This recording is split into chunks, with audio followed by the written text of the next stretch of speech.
আমি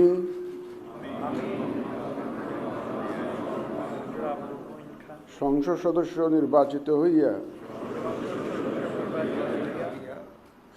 সশ্রদ্ধ চিত্তে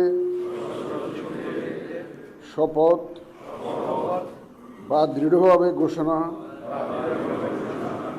করিতেছি যে আমি যে কর্তব্যভার গ্রহণ করিতে যাইতেছি তাহা আইন অনুযায়ী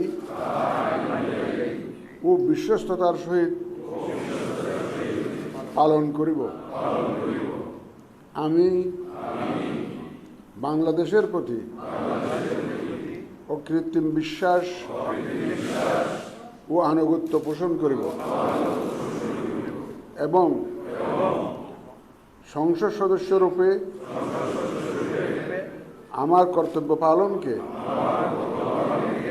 ব্যক্তিগত স্বার্থের দ্বারা প্রভাবিত হইতে দিব না।